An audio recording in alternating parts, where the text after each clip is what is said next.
let's get back into it. I'm still Cobra Gates. This is still CPL. We're still doing the playoffs. Samyang Fire against Operation Indecision Tier 2. This will be part 2 of that. I didn't come up with a graphic to show which matches that is, but so RIP. So the first match we have today, I don't know how to pronounce either of these players' names. Maybe like Strife KR or Strifker, I don't know, and then Eek, I think is what I came up with last time, or somebody in chat suggested I use Eek last time. I don't know. Let's get into it. I'll just call them, I think this is ZVP, I think we'll call them, or ZVT, I don't know. Let's find out. Professional casting, everybody.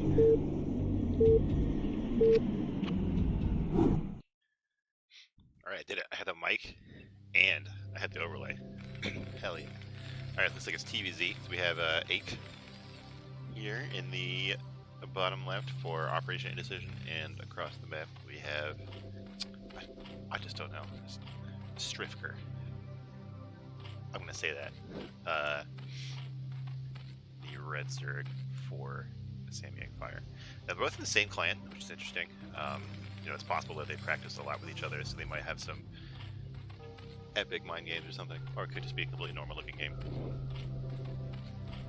Nice. I see this clan around a lot. I don't know if I like the thing, their little gimmick where they put the player's race like in their tag.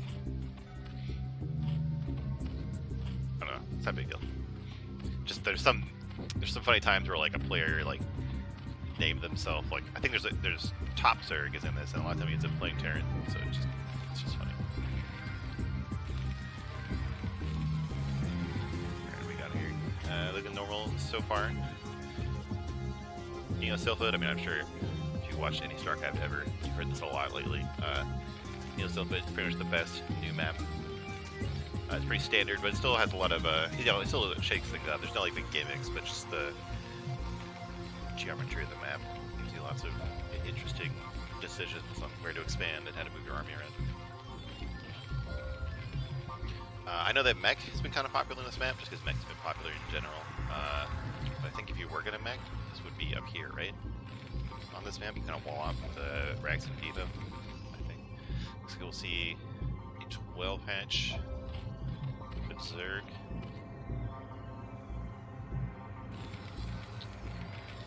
Players going the wrong direction at first, but because it's a 3-player map, it doesn't really slow you down that much.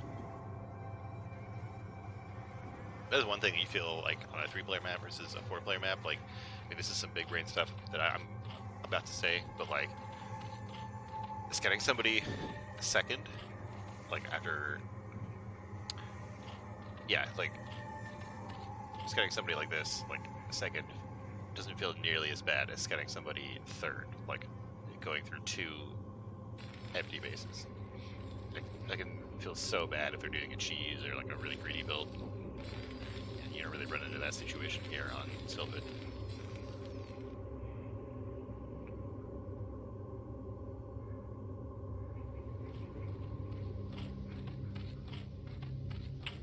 Looks like it'll be a 3-hatch play.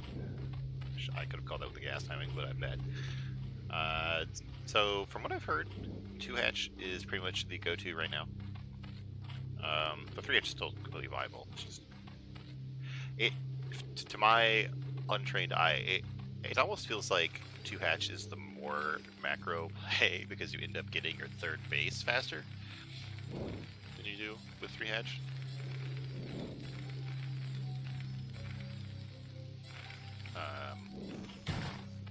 You know, like 3-hatch is like more units, but you end up getting the 3rd base later because it takes longer for you to get up to that unit count. But we'll see how it actually plays out here.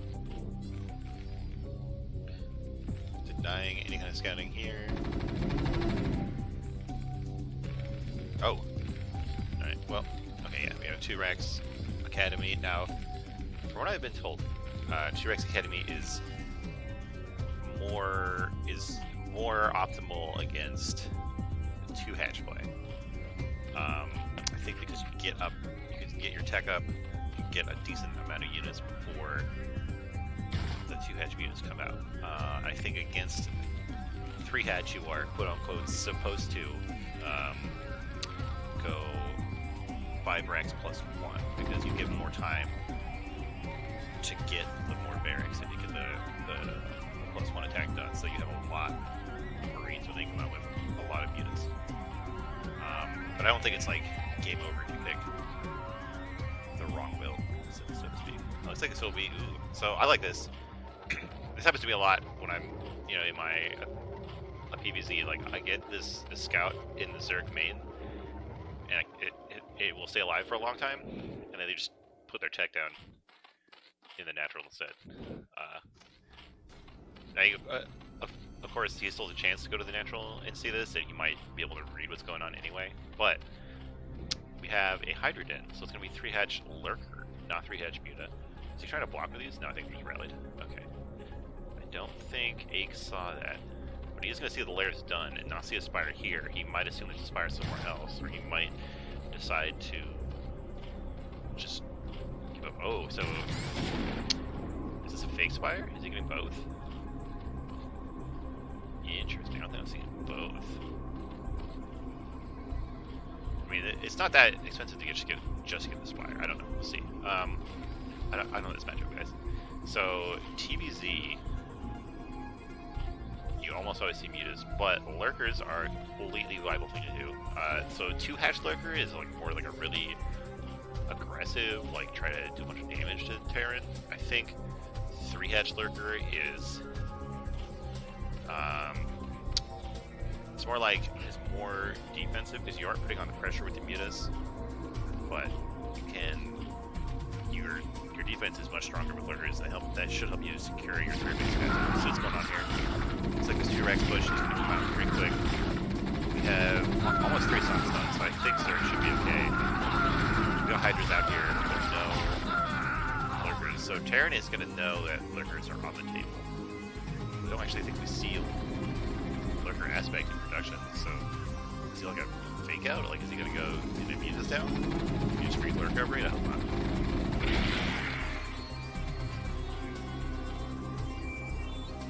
So we see Burrow. So I don't know. I doubt this is what's going on here. But it took me a long time to realize that you don't also need to get Burrow for lurkers. Like, look, lurkers just get Burrow for free. I did not know that. So back in the day, I'm trying to lurker drop people on like classic BattleNet. I always got Burrow, and I'm sure that just screwed me up for no reason. But we do see. Oh, it looks like he canceled Burrow. That was a mistake. He didn't realize what I was talking about. Oh no, the Hydra Den is in danger. I did not think about this. That's pretty brutal to not get lurkers for a long time. You know that I didn't notice it before, but of course, like that seems pretty risky to put it here. Like directly in the front, not even like back here in this corner where the Sucks have to, you know, it can be defended by the Sucks. They're right here. I'm sure he's kicking himself for that right now, or he was when he actually played this game. But it's a good thing he got that Spire anyway. Because he can make something. Don't know how much he can get done with these mutas. It looks like Ake went ahead and built some turrets anyway. Looks like Terran is getting their natural up. You know, I did say this earlier, but like, you normally do 2x Academy on 2 bases. This is like a 1 base 2x, which is not absolutely standard, which I should have brought up earlier. But he's getting that natural up now. I was like, wait a minute, this is when you normally get a natural. So he's got that natural up. Zerg's actually equal on workers, so I think overall, I guess Zerg is okay. Like, being equal bases. Well, not equal. Looks like it's an attack getting cleaned up. He was getting a little disorganized, but I think there's just too much here. This push needs to get wiped out.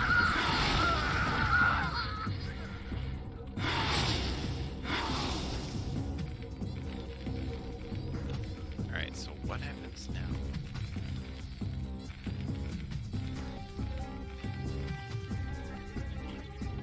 Where's the Hydra Den? Lurkers are coming back. Zerg should see that there is an expansion here.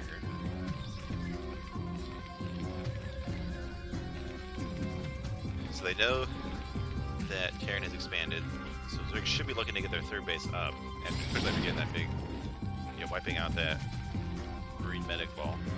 Looks like Ink has thrown down enough turrets to chase off this small amount of mutas.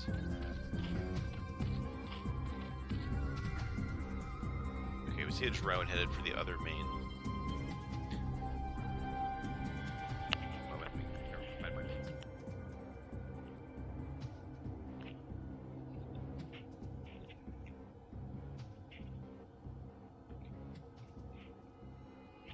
Sorry, that's too good.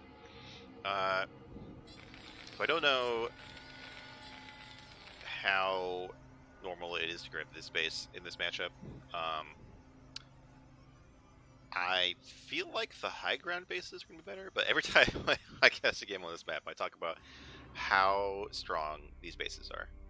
Just a tiny little ramp. Lurkers here can cover it. Of course, there's only one entrance to this base anyway, but it's also much easier to drop. In the actual game. Zerg has a pretty scary armor out here if they can get it all organized. They're definitely going to retreat from this.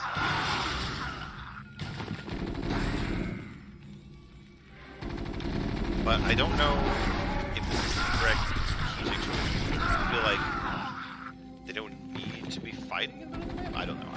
Because they are getting a third up. I guess it's easier. I guess this way they don't have to cover both the natural and the thirds. Okay, I take that back. I think this is fine. Especially if they get really good engagement like this. They're just be too far forward, there's no bunker or anything. So yeah, this is definitely the correct choice. It's going to win the game. Let's see this over. Go up to the front a little bit. We have the reinforcements coming. We see a lot of lings and lurkers going in production. The natural is in danger. Well, it's past danger. It's dead. The command center to the dock is Terran. Is cool.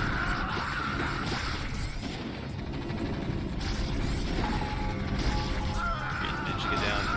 Reed's kill it before the scan expires. One shot away. Brutal.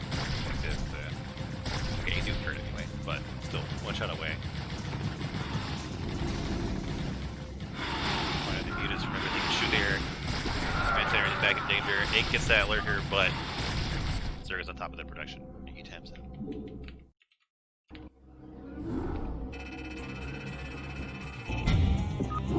So both players doing slightly unorthodox builds there, but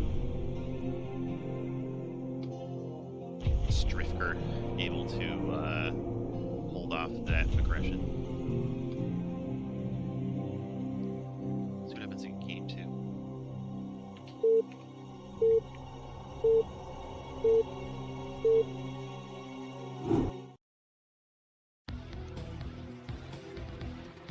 Alright, back on Eddie. I say this every time, I'm going to say it again. It's a really big map. It's really good for macro. Lots of bases. Reverse ramps can make some early aggression kind of interesting. I don't know if I've seen that really better in this matchup. I'm a Protoss player, so don't expect me to actually know anything. There are islands on this map that even I feel like I don't take them enough. They seem like they'd be actually really important. Especially like in this matchup, like I feel like it'd be such a good base for Zerg if they went like 2-hedge muta, or some kind of muta, secured the air, secured that island. It'd be very easy to defend against drops with some Scourge. Kind of completely changed the feel of this matchup. I like that both players are throwing out well, I can't see it myself, the message history, but throwing out the GLHF. Although, like, if you were playing on the ladder and, like, your opponent said GLHF, like, a minute in, that's when you know if they're doing something cheesy.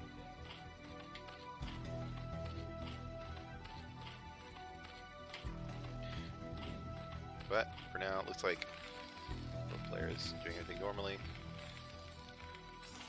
Probably see another 12 hatch at Stricker.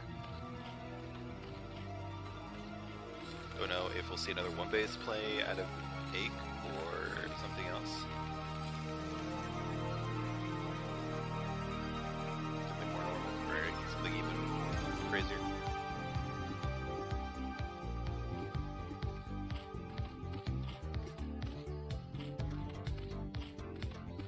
See the hatch going down, see the pool going down. Are we going to see 2 hatch or 3 hatch? I feel like if we did 3 hatch on Silphid, he's probably going to do 3 hatch here.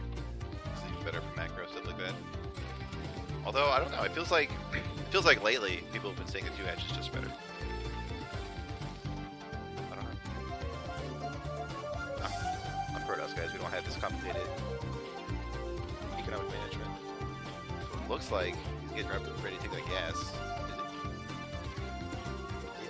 Hello? Alright, so just idle drone. That's going to be the 3rd hatch. So it is going to be 3 hatch. Again, certainly worked out fine for him last time. Well, I thought it the sucks that he just saved over in that attack last time.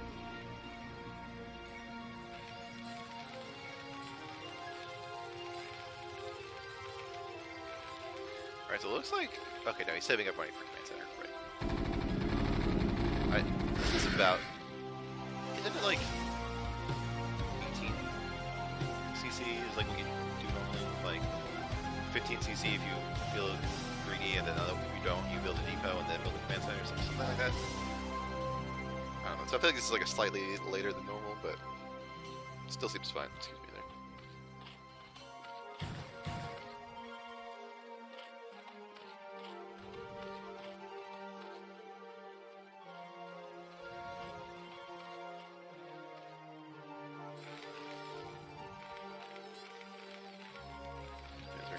Getting the gas. I should probably like learn builds if I'm going to try to be a caster. It seems a bit early to go into like since this gas is a bit early to go into like normal barracks play. I think you'd see like a bunker first or something like that. So maybe it's going to go into mech or some other kind of tech opening. He has scouted the 3 hatches again. So maybe start like an early +1 or get the tech started. I don't know. I don't. No, fine. Never mind. Looks like I'm completely wrong because he's throwing down another barracks. I expect this is. Oh, okay. Here's the eBay. All right. So I'm sure we'll see.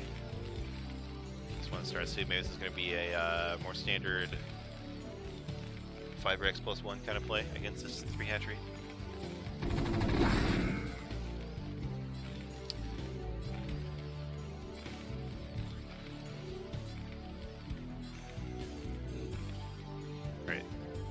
Also, looks like we aren't going to see that cheeky Hydra Den this time. The scouting SCV was either killed or scared off. Looks like it was killed by this lane. Just going to go into normal 3 hatch beta.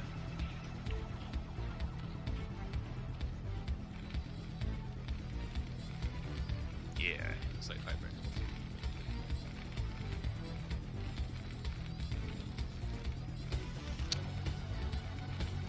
I remember like it was like Flash came up with this build a couple years ago. I tried off-racing his turn a little bit, like even to my like completely scrub Protoss brain, it felt really strong.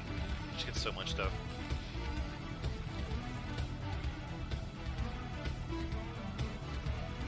We have a decent amount of links here. 1-2 on neutral. Maybe setting up for a surround or a flank or something when the Terran tries to move out. Not a bad idea, I just don't know if there's enough links here to really accomplish that. Might just get slapped anyway. Spy should be done. Should see mutas coming out, right? Yeah. Looks like he's focused on something else for a little bit, but we see 7 mutas in production. Pretty important in with this push.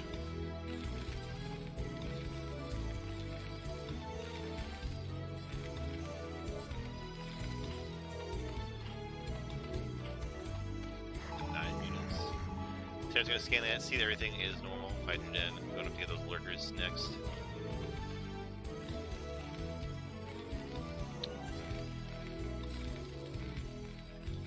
That's range, right? I mean, step's already done.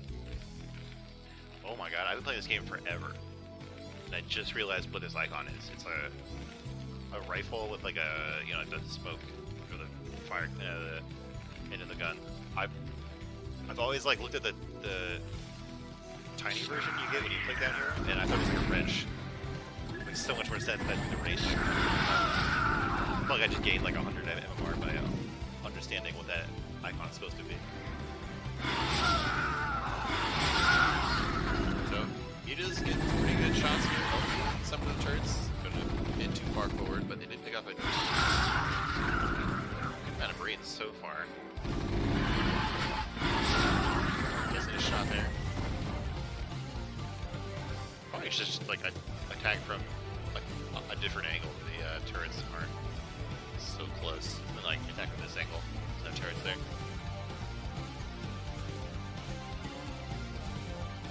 Looks like Zerg is just going to take this bottom right. Oh my god, he gets the star sense for Terran. That's exactly where to look. He immediately sends that into strike force. But these flanking flags finally get their job done. But there's just not enough to get cleaned up, and now they're going to run for these Marines. So this drone might not, you know, that base might not be able to be taken just yet. We see a Queen's Nest. That seems pretty early. Like, I guess the third hatch is down, or the third base is down, but it's not going to survive. Two base hive is a thing that people talk about sometimes, but I think it's just not nearly as strong. Like, you have no sustain with it. Like, you can get to that hive tech, but then if it doesn't work, pretty much out of gas. Looks like he's gonna send this drone somewhere. Seems really optimistic. Send it back to this side of the map.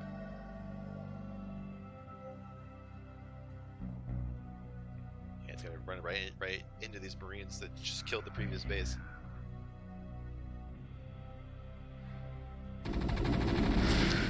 That was optimistic. We have another drone heading to the top left.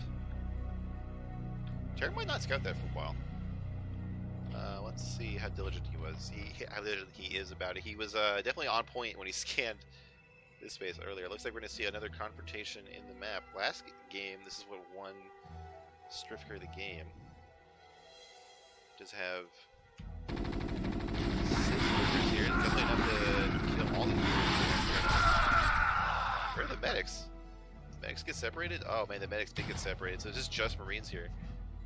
Can't really afford to stim. Make it much easier to drop these stragglers here. There we go, they stim. Trying to catch up to these medics, but the control groups are confused here. Oh no. I know this feeling.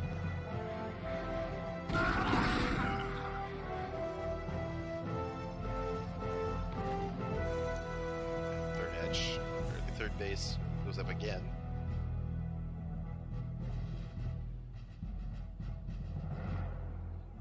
Feel a lot safer now that he's wiped out another attack force. But look at the worker count. That's like double worker count here for Terran. Seems pretty solid. You know, Terran's completely fine being 2 bases versus 3 bases. So he's gonna get probably 1 factory of tanks and 1 starport with the vessels to deal with the Zerg army. He's scanning again. Oh my god, he did. The star sense is real, man. Looks like Zerg is aware of that scan though. They're going to try to send some units up here to defend. Oh, maybe they weren't aware. He's just trying to get these 3 over the ramp. Got the rest of his force. So this bio might be able to just run by here and cancel this hatch again. That's going to be pretty frustrating for Zerg. But in the meantime, looks like... Maybe that's not a name for that. It looks like Hive-Tech has done... adrenal glands, I think this is. The crack upgrade is being started, or is almost finished. So Zerg's trying not to let these space cancels slow down his game plan too much. They're still advancing up the tech tree. But he's really going to want to hold on to the space. Ah man, these lurkers getting picked off, they get too much value. They do a really good job of the skins. But it looks like these crackling Pupil things are making space alive for now. So I would really that we need to see like 3 Hydras come out of here. Look how long those medics lived. This is against like cracklings too. Like those medics lasted longer than like a whole Protoss main does against cracklings. Looks like Aegis is gonna try to take his 3rd base.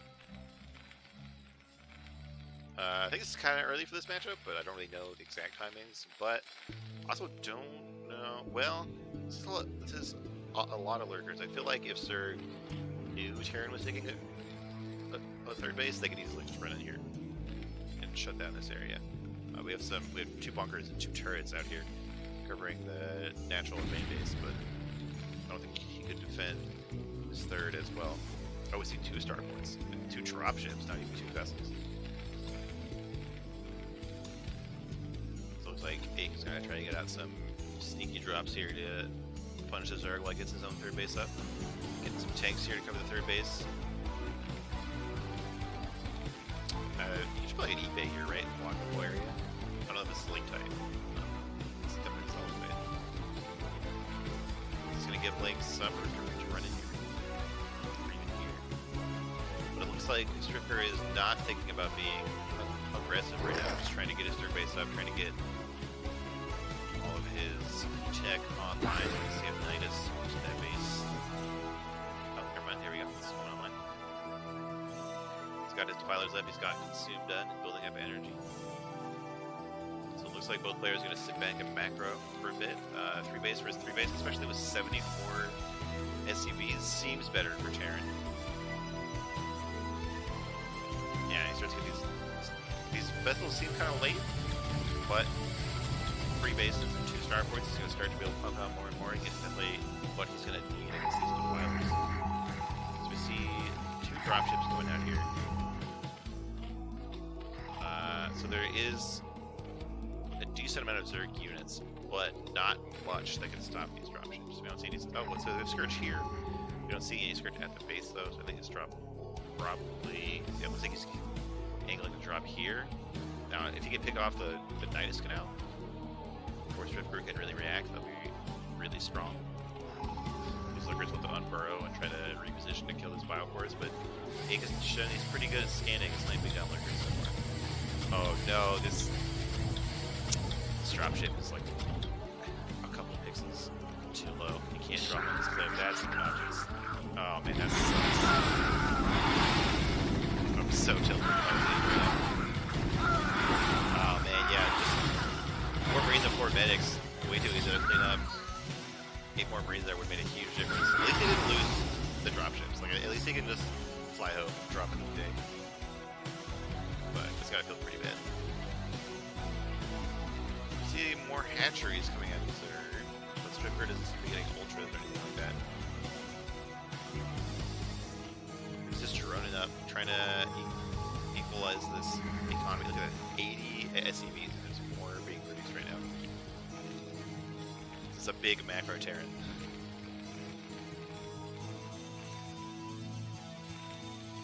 Only 1 eBay though, and the upgrades aren't that fast. So like I feel like you could definitely be at like 2-2, maybe even like getting 3-3 on the way.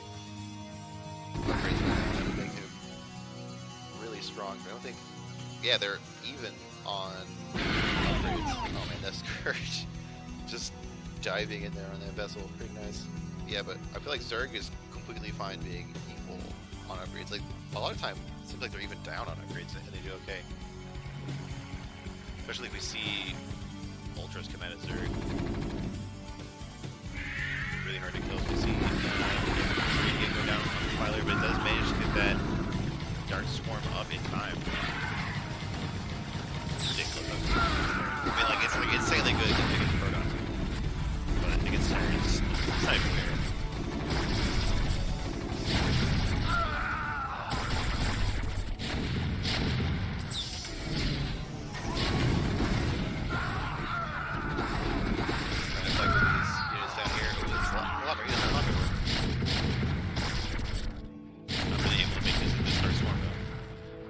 we have another group of links. Lurkers might be able to run down there.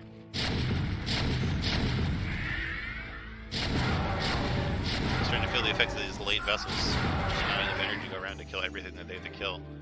Every irradiate they use on a lurker means that there's another defiler that can come in and dark swarm. It looks like we don't see those reinforcement defilers anywhere. Oh, here we go. We got 9 ultras coming online and 3 defilers. And the armor upgrade, what is that, chitinous plating.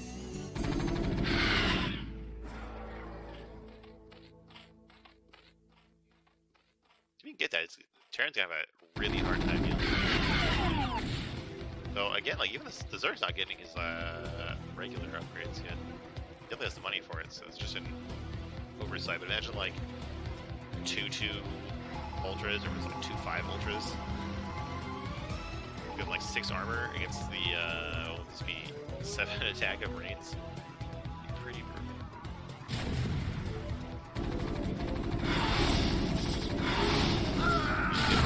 Brave here. They managed to pick off 1 Marine. So Zerg hasn't been able to kill this push, but it kind of feels like Beak has given up on actually pushing anything. He's just leaving it to be annoying. In the meantime, he's doing another attack to the naturals, but all the ultimate, it's not going to have any chance to do anything. Yeah, just immediately has to turn around. So many ultras are going to surround the Marines with ultras. Yeah, we see 12 ultras. Jesus. No problem for any turn to deal with. Trying to clear this out with another dark swarm with some lurkers on it. Oh man, Terran's just not paying attention here. Terran's just freaking out about these 12 ultras. He's got a bunch of units where they can retreat. Oh, a sneaky 4th base from Terran. Even I didn't see that on the minimap. But oh no, Zerg's gonna catch the SCV transfer. And that base is gonna be pretty dead. How many ultras can fit? Ridiculous.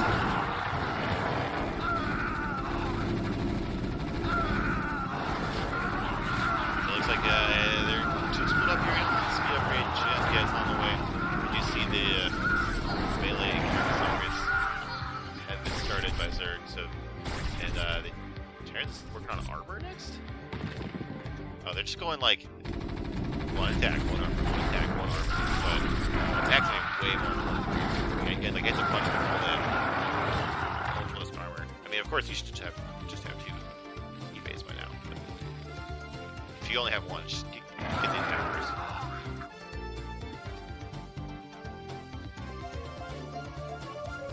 Let's see. So all these SCVs are leaving the bases of the lift. Ultras can't shoot up at least. That's something Terran can be grateful for. Zerg should definitely be getting more bases by now, right? They have all this money. They have map control, really. They just grab like this one, I guess. Grab something. I'd love to see the island, but you don't have to be flashy. But trying to make this many ultras, like you need every gas. But yeah, I feel like we haven't seen many defilers. I know we saw 3 coming out. I don't know where they've gone. Are they all dead?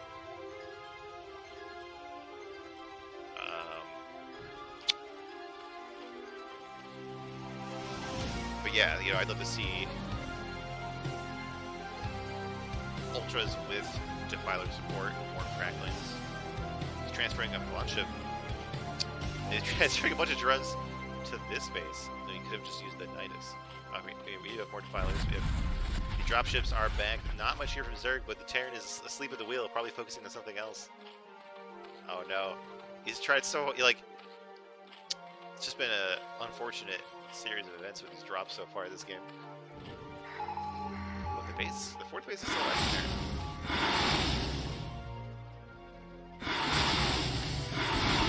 The drops finally are, remember they dropped the payload. I was ever really enough anyway.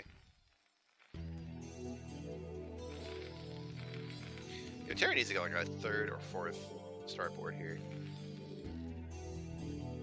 I feel like anyway. Like vessels is really the only thing he's gonna have to deal with all these defilers and ultras. Maybe like get like battle cruisers. But otherwise, like, it's just so much. Think of how much effect each of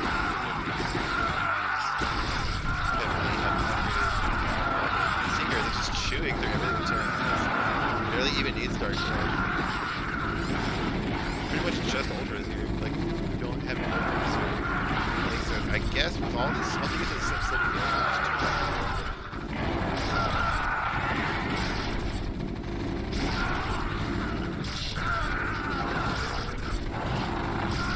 does hold off that attack, and that actually went way better for Terran than I thought it was, because those ultras are also really expensive. That was like all the gas Circus wanted for like 2 minutes.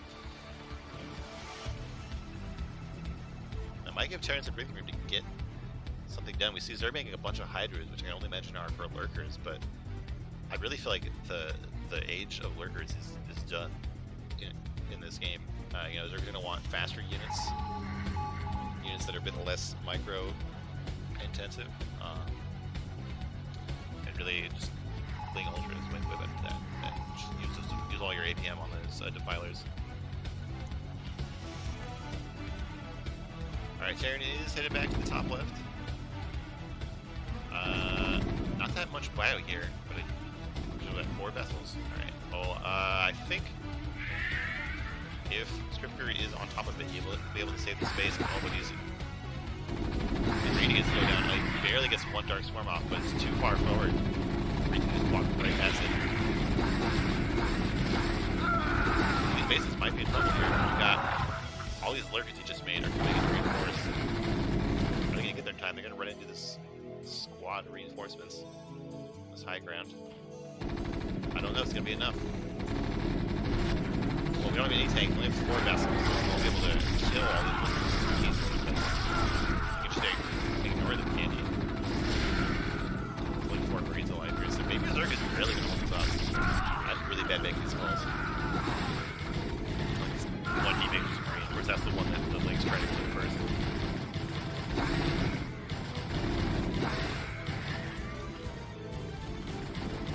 Oh man, the vessels, they have no cover. 2 go down, that's really gonna hurt. And we have 8 medics. 7 medics for 1 Marine. I can't do it. Oh, it looks like we're seeing a mech switch out of Ache. I don't like putting the factories here. It can be so vulnerable. Oh, I don't know. It's a mech switch. It's just adding in mechs. You can still use all these barracks. Interesting. There's enough gas. You know, to start importing more mech units. I feel like this mech switch kind of idea hasn't been popular in a while. Like, it's a cool new thing. Terran just like switching into it. I think it was usually after like your 1-1 push failed, or not necessarily failed, but once your 1-1 push was done. So this is later than normal. We'll have to see how this works out. You can definitely give Zerg a lot of time to react to attack like you set up. But normally what we see is all the barracks lift off, like scattered to the wind, and look at every corner of the map. Terran builds factories in the main. So it could, like, Ache has so many bases that he could just like, kind of make both at the same time. He could make bio and mech. So this could, yeah, I could cover that weakness in this kind of play. Stupid ant. There we go. Got it. But Zerg has slowly been able to expand more. I don't know why he keeps expanding at this corner of the map. Like, grab this space. Like, Terran is already constantly making risen up here. Oh my god, I just saw like 8 Scourge die to irradiate. Oh my god, brutal. It's a lot of gas. This is a lot of defilers too. I hope we can actually... This is like me, I make like 8 Templar, and I just can never actually micro them. You can't even turn defilers into Archons to like justify your mistake. Like, even with this like growing cloud of vessels, there just has enough money to just keep throwing stuff at them. What is that, like a radio on every lurker? medics here? This has been a problem all game. Like the medics and the Marines have not been in the right ratio or in the right, like in the same location. He needs to grab these medics from his main and send them out here. Oh, it looks like Zerg is finally making another aggressive move down here to this factory base down here. Only a handful of vultures left, or yet, at this base. No mines or anything just yet, so I feel like these units will be able to clean it up. Of course, vultures are really good against slings, but only if you have time to fight them all. Yeah, Crackling's been pretty good. Well, that might do actually pull it off. They got a heart attack there. Okay. Why are we stuck on 2-2? These upgrades are killing me. It's almost 30 minutes into this game. We don't see 3-3 from Zerg. Terran has finally finished their bio upgrades, but now they're just starting the mech ones. Another Zerg attack squad in here. Not that many vultures here. Oh, I like that. Setting up one link at a time, trying to clear out mines. Still have slow overlords.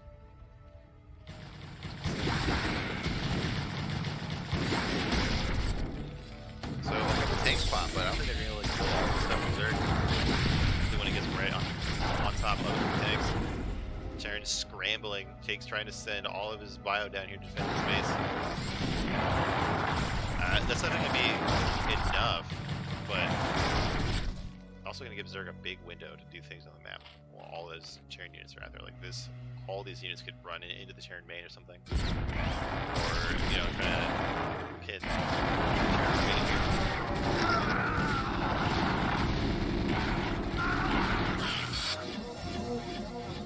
Yeah, it looks like this is getting cleaned up.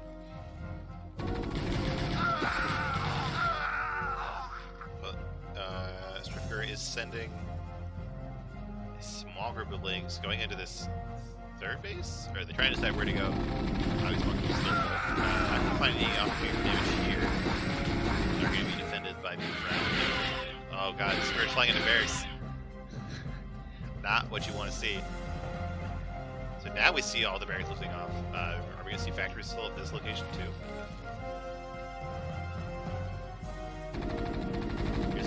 Medicless group of Marines threatening the Zerg main.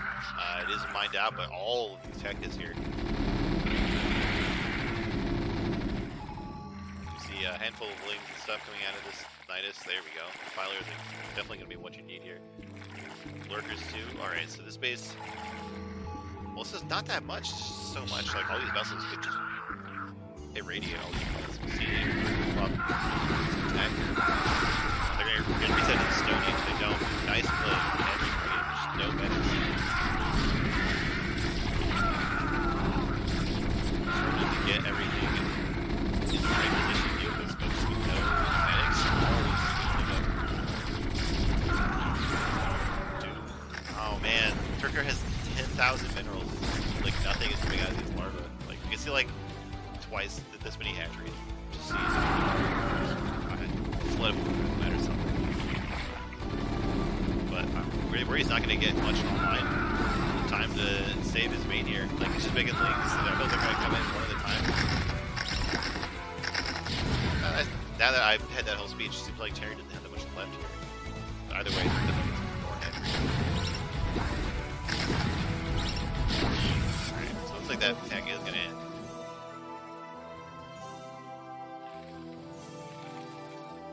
Bias coming out here. It's just one. It's +1 attack for mech. I think he's thinking I'm going to get this base. Which is unusual game. I'll use the cast engine. I have no idea. Ahead, I absolutely want to see more production. But Nidus went down. Yeah, went down. So Zerg could have a hard time. We see 8 ultras.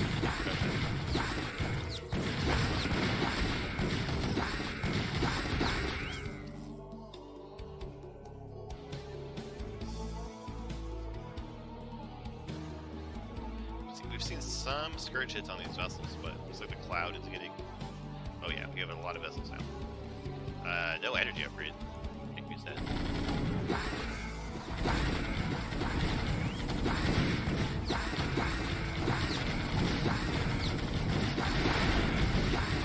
Look at how much value these links got. You know, that's how you know that tanks are broken, because the most dangerous things to tanks are themselves. The friendly fire resistance. Still on 2-2 Berserk. Like we said. But he's pulling up a lot of links and ultras here. Should be able to crush this small amount of tanks with the vessels there. Last one's defensive vessels. I don't think they're quite as good at it. Squad just gets surrounded.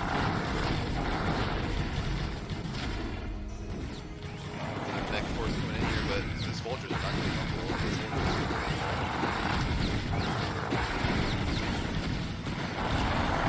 Okay. Oh my god. Look at how much science.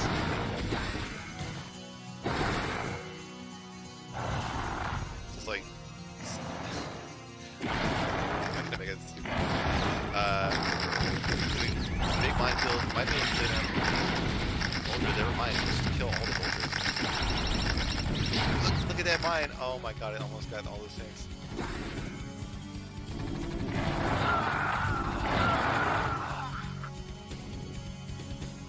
They're just waiting to kill these guys. There you go, there you go.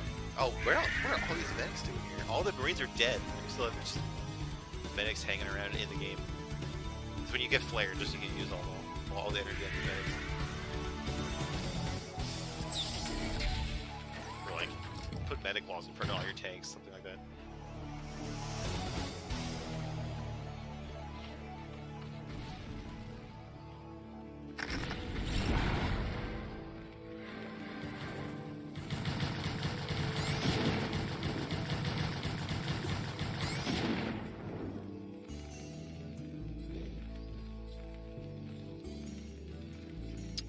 Sorry, one moment.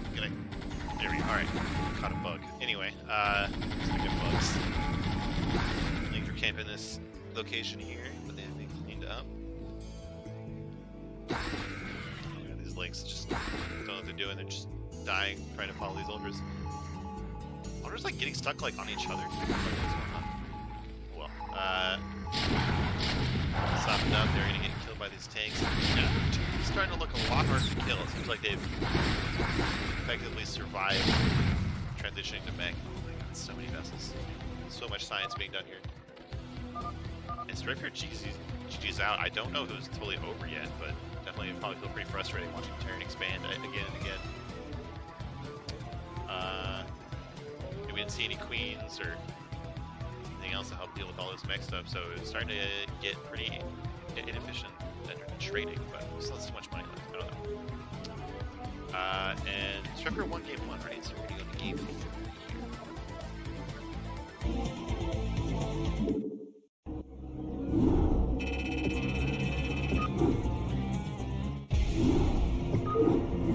It's a long one.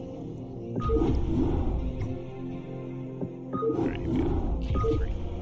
Match point on match point. If the game will actually list it. There we go.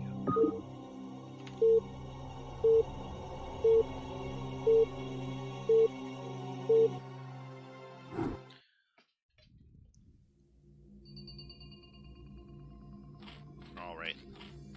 Striker, the bottom left. Egg in the bottom 3. They've made it to game 3. Two kind of unusual games. Oh, look at that. The heart. I didn't even know you could do a heart. Does that work? Like, wow. Is that new? The little heart emote in the chat. I didn't know that was even possible. It's the future. So match point.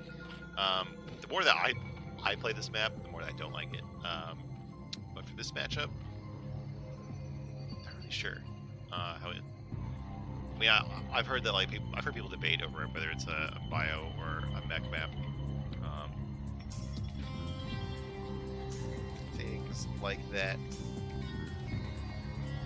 But I don't really know too much about how it works for this map, or for this matchup. Yeah, I think the Butas can be pretty strong for this cliffs. But past that, like how all the geometry works out, I'm not sure. Looks like we're seeing a very forward depot. Could be for mech opening though. With mech openers, you normally try to wall at your natural. I don't know if you could do that. I know as Protoss walls are kind of hard to do on this map. I don't know if this is actually a link tight or not, but we'll find out. Okay, it's a wheel patch coming out here for Stripker. Stripker is Bradker. I have no idea how to say that name.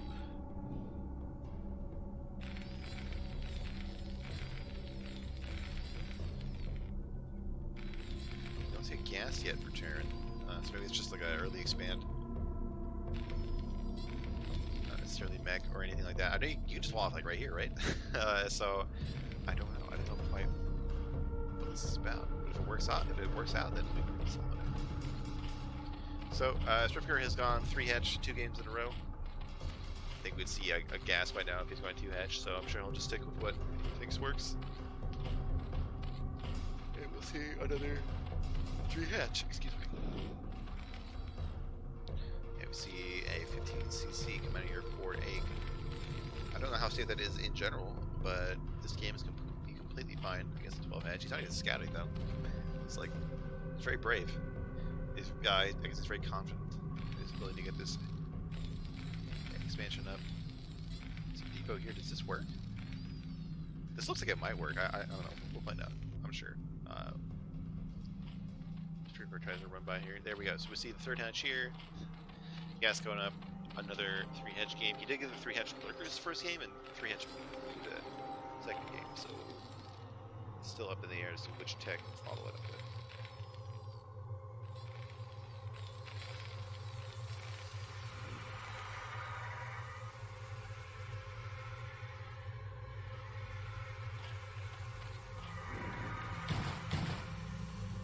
Scouting SCV gets in there again.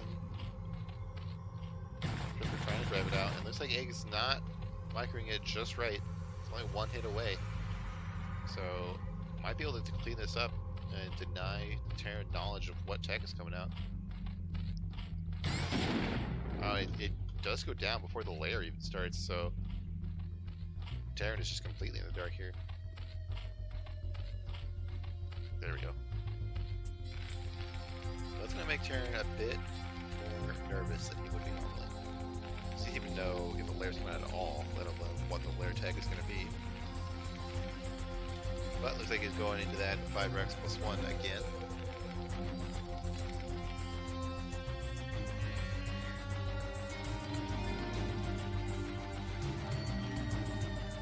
So we'll find out what tech you're going to get. So we see the second gas taken.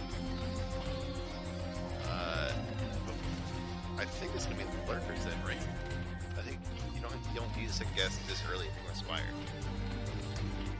But if it is lurkers, we should see the Hydra 10 start soon. So yeah, maybe I'm completely wrong.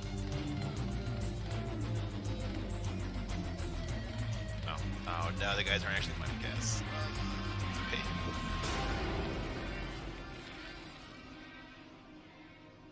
At least 2 Marines each taking little walks in the countryside of this map.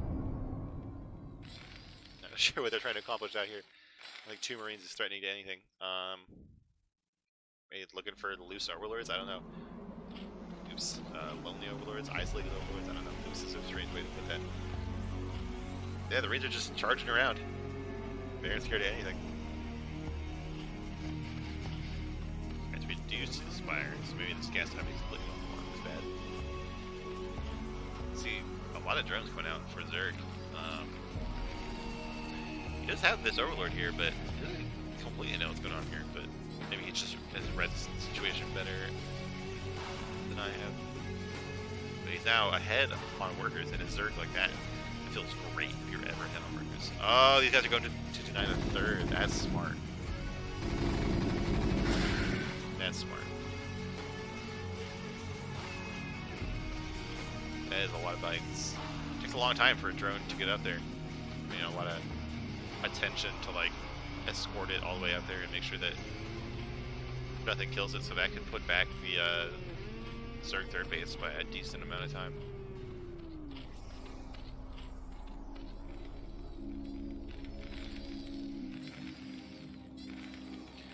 Going up to 5 barracks, getting those upgrades.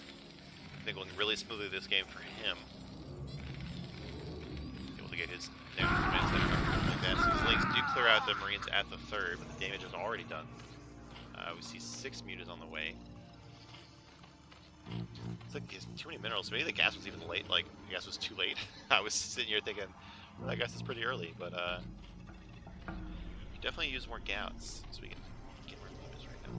Although he's, I don't know, he looks like he's using all his larvae anyway, so he's just floating minerals for one reason or the other. So I'll just throw down another hatch or something like that. Yeah, so Terran hasn't started any turrets just yet. They have just scanned the spire. I'm not sure if they saw mutas come out of the eggs. We still have, okay, here we go. I was scared. Yeah, but some turrets starting, but mostly on the barracks. Here we go. Some of the, okay, what's this, 4? Right, so 4 in the natural mineral line, but they are in the minerals rather than like here. So that might give me some chance to, you know, fly out here, kill some workers, and then leave. Like I said, they'll just stay here and take all this turret damage.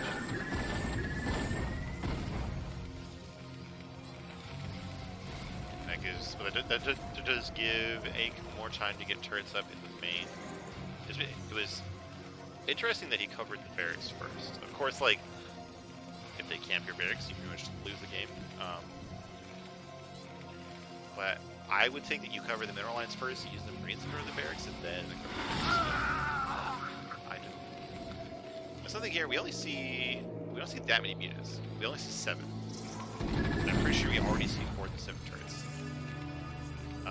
Oh yeah, we see, what is this, 8, like 10, 11, 12 turrets. So this might even be like a reaction here from Egg. So you just kind of like already done their damage. They slowed down Terra a lot. You actually didn't lose any of them. See, I've seen alert things in the production. Oh, I didn't see this base out here. This is done, so these could be lurkers soon. There you go. I would like to see him, you know, clog the choke with them first. But oh man, but Ake saw it. He's gonna head down there. Oh man, it's gonna be real close. I really think he should have walled off this choke, because now Marines should be able to like get in here, get right on top of these lurkers. And Zerg doesn't have the army in position to defend this base at all, so this third base might go down, despite having lurkers here. Ake doesn't really go for it. He doesn't sprint on top of his eggs, or on top of these eggs. So this base, just look at, he's already just getting drones. He's already not here. Like he's got 4% choke. I'm good. Just going in here and trading against this bio. I don't know. I think he should have waited for the Marines to try to go for choke at least. Now he lost 4 mutas and all these lings. So Terran should feel completely safe for a long time. I don't know if, I still don't know if he can attack these 3 lurks and choke, but that just makes it even more questionable for Terran to do that attack. Now, one thing that I have to mention on this map, with this kind of base, tanks can be here and shoot this mineral line. And we do see a factory coming up for Terran. Probably, you know, more to get attacked. Yeah, so it looks like he's deciding not to get tanks. He's getting not to get tanks just yet. He has 2 starports, probably gonna pull out 2 starport vessel. But if he got tanks, like, space is just dead. Like, 1 tank sits here and kills all the drones. and it's a lot harder for Zerg to kill that tank than if Terran had to bust up a ramp or something to get to the space. So I don't know if that'll actually matter this game, but it seems pretty pivotal. I know whenever I play on this map, I just have Templar here and I storm all the workers from outside the base, which feels pretty broken.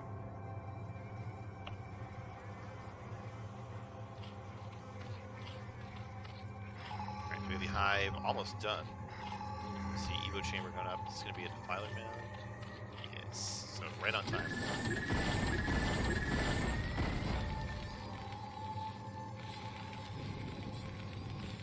Okay. A lot of army movement out on the map. Oh, we're running right into these lurkers. Again, these Marines just, they don't even need that, man. They're just charging down here. So it looks like what happened was Ake's army got, like, split by the stupid pathing. It's really unfortunate. It's really gonna hurt him. Lost all those medics. Really didn't get anything done with that force. He still has this group of units just sitting here not really accomplishing anything. Like, he really wants to get all of his forces together. He has a big supply lead. He had a bigger one before he lost that. These units here. But it's giving Zerg more breathing room.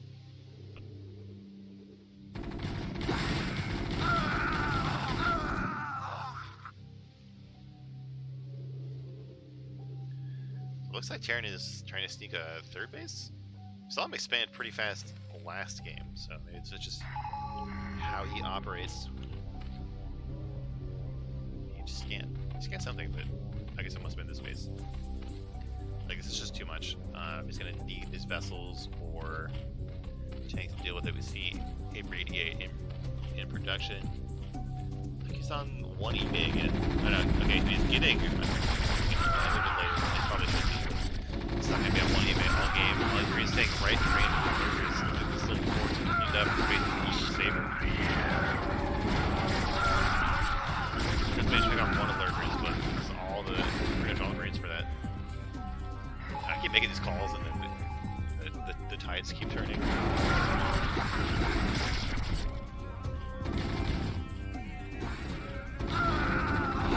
Zoom is almost done. Some defilers are in production. We have a Nidus Canal, probably here we go in the natural. Should pop up probably right here. This is going to get even harder to crack. We're probably going to have some irradiate with the Dark Swarm. It's going to make it basically impossible for Marines to bust in here, I would think. And these 4 SCVs here haven't done anything yet.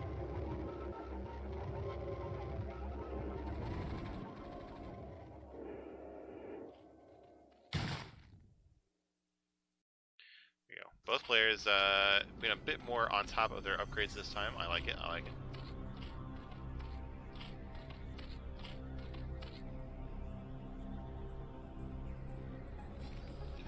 That is going to put Terran ahead, but I think that's... I feel like in both matchups, it's kind of normal for Zerg to be behind on upgrades. So units are dumb, broken. Am I right? So, like, Ake has this big force in the middle of the map, but he hasn't been able to do anything with it in a long time. Ever since these lurkers got up, like, Zerg has actually not been any threat. So, like, the drone count getting higher. We're talking about this tech, we're talking about upgrades. I like this. We see more hatcheries this time. Looks like Strifter is really adapting to 6 from last game.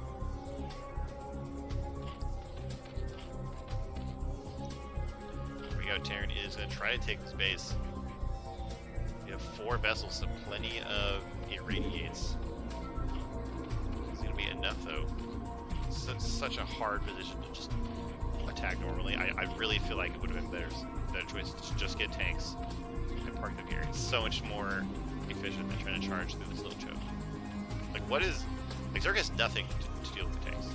Like, even a Dark Swarm on the middle line will save the tanks. We don't have Guardians or anything. Most of the units are dead. We have 2 units left. It's not going to be able to stop the tanks. I really don't know why you wouldn't just do that every game. You just thought you were going to take the space. Like, even the naturals can tanks, I think. Yeah, the radiates are going down on Oh no, we have an eraser coming in. So there you go. No need to try to break this position. Just get all the workers. It's like 12 workers, and lurkers, and you know, some links for good measure. I would like to see these vessels like flying to the main or the natural, get more drones with their irradiates. Now you've already killed all the drones here. You really have to try to force your way. I bet it's gonna make it hard to get out when these lurkers are doing more. I really hope he doesn't trap his full army. No, Egg, you didn't need to do this.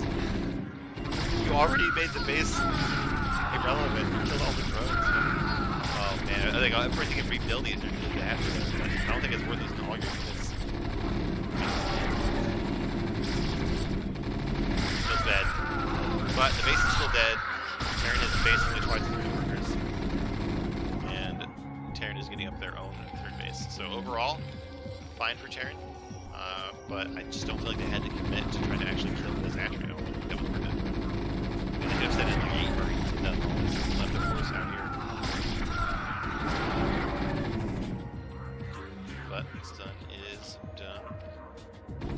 Zerg is reduced back to 2 bases, gonna have a hard time getting everything up they need. And Terran is still producing out of a lot of buildings here, so we still have more and more vessels coming online. We do have a lot of vessels. Or as I say that, I see at least 1 explode, 2 scourge, so we have slightly fewer vessels than we did 2 minutes ago. These vultures like snake around here, get past the bunkers and these tanks. So maybe this base isn't as safe as I thought. Here we go, we have the reinforcements steaming their way in and they get stuck in the middle of the ramp. Oh my god. It feels bad. And here we go, the cloud of vessels. Let's see. Keep radiating on the vultures, but I'd love if they like ran into the SCVs and just irradiate. Yeah, there was like 3 or 4 SCVs that died that didn't have to die now. So maybe not the correct choice to irradiate these just yet. More lurkers charged in here, but no way these are gonna get anything done. They really try to burrow in the base of everything. They get a handful of Marines anyway, but not enough. It's starting to look really good for Ake. I mean, Strifker is floating minerals again, but he just doesn't have the gas to go along with it because he lost that base, and he hasn't really made any effort to reclaim the top of the base, or the top of the map. It looks like it feels like he's committed to trying to kill this base from Terran, but I just don't think it's gonna work.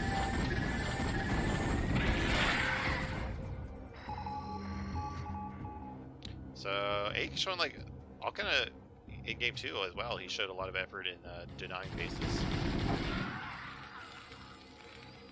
You know, trying to he even like expanded more than the Zerg in game 2. So that's really paying off for him right now. He even has this handful of Marines left here to killing drones that come in. I like that. Although like just there's nothing at all in this corner of the map, like the top left quadrant. So I feel like there's nothing to do in this basically. So it feels like Strifker has just like run out of steam, even though he has all these minerals. He's not really making anything. You see like handfuls of units just charging in. Oh, and we're getting ready for an eraser. There we go.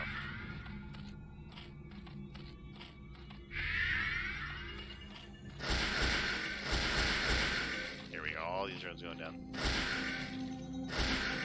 And now less than 20 drones. There's more minutes than there are drones. Oh god, all these ones are in danger too.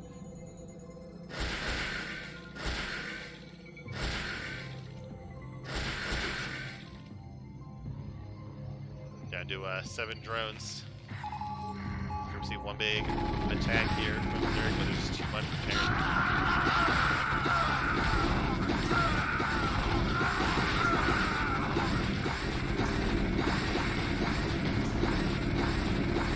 Off with all these spare SCVs, doesn't need 56 SCVs for 1 mining base, and Ake takes the series. Very nicely done. There we go. the score in this completely arbitrary order and segment of the match I'm doing.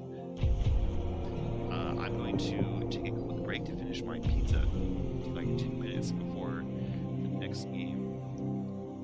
Let me actually get that. See who that is. Should we? It's just so we know. That is Ashen and Tezza. Great. Alright, be right back.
Alright, we are back. My pizza has been eaten. I feel very satisfied. And for our next series, we have players whose names I can confidently pronounce, so that's much better. We have Teza on Samyang Fire against IRK Ashen on Operation Indecision. It's a CVP, so a matchup that I can pretend to know things about. So, pretty much just the best of all worlds right now for me.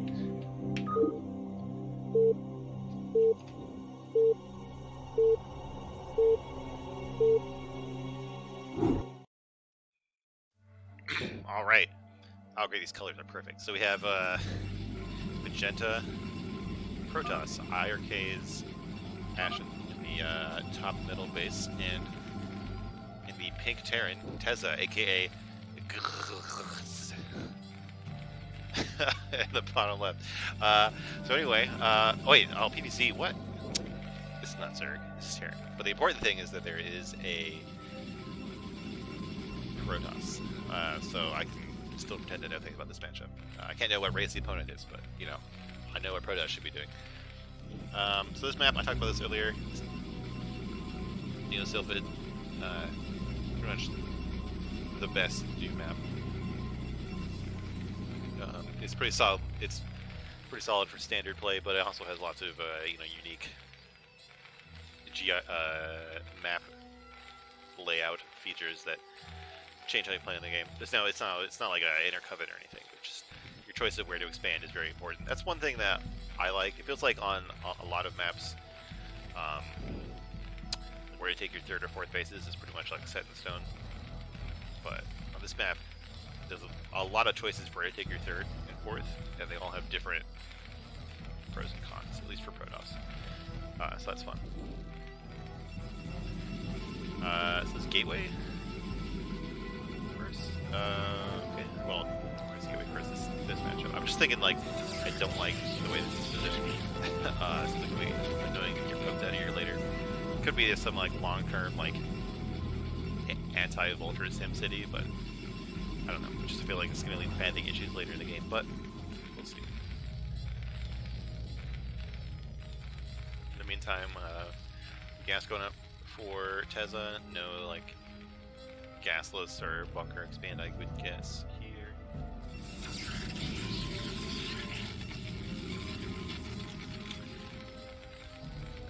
So far, I think Teza will get the first scout off, which is not that big of a deal, honestly.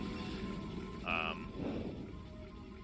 don't know, I guess maybe Terran feel different about it than I do, but like 90% of the time you get to Protoss base and they're just doing something normal.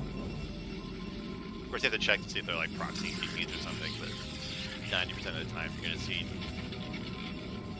nothing of note with this SCV.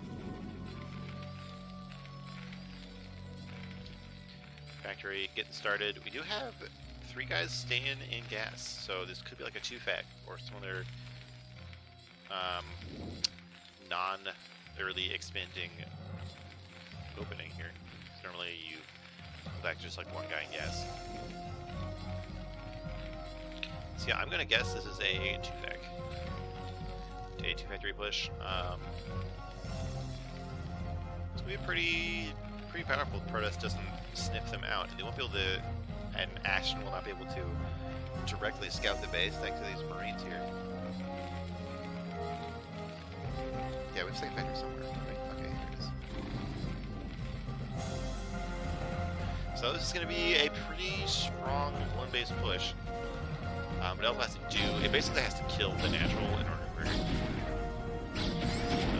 Terran not to be behind, because it delays your expansion so long. That probe died? The probe didn't die, but it has left. We do have a goon headed out there to poke at Terran. So if they don't see a command center soon, yeah, if Ashen doesn't see a command center soon, he could start to figure out what's going on. There's a couple different options that Terran could be doing. I like this, the fake bunker. Okay, this is a good choice. Protoss still has the option to run by and look at the command center. On this map, I feel like, kind of like how deep the natural is, the Protoss will look pretty far. They take a lot of damage, and I don't think saw far enough. I think this is what he saw from Pro. I don't think a goon here. Maybe I should have that goon check. No, he's getting Robo. If you do think it's a 2-pack, you should throw down second or then a third gateway.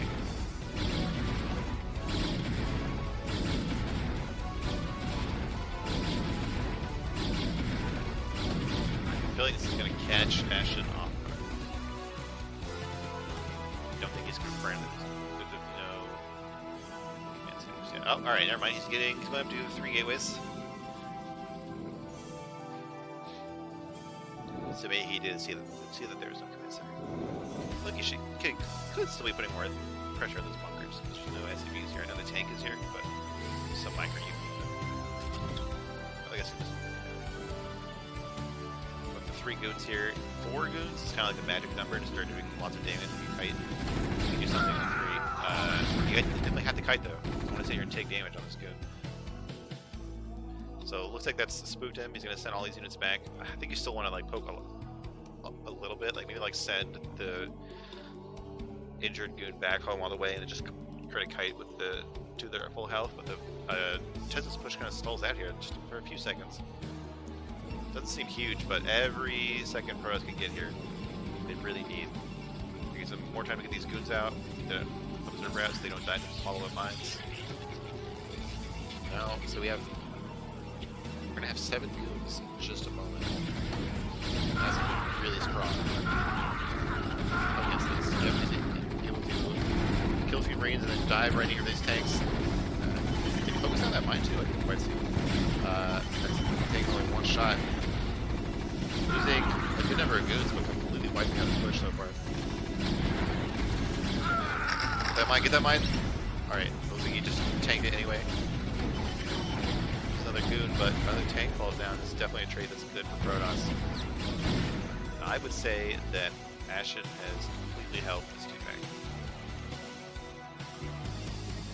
Oh, but because it does manage to sneak a Vulture by here, this can be really annoying. I feel like when... Oh god, don't run into these mines. When you hold this off as Protoss, like, just chill. You know, like, at least leave enough goons behind to, like, prevent Vultures from running by. But it seems like Ashen is doing better than I thought he would. He managed to avoid running into all those mines. There's no tanks here just yet. He was able to kill a few more Vultures. There's not even an expansion up for him to deny. So it seems like a high-risk, low-reward situation. There could have been Vultures in his line, but maybe I'm just too scared.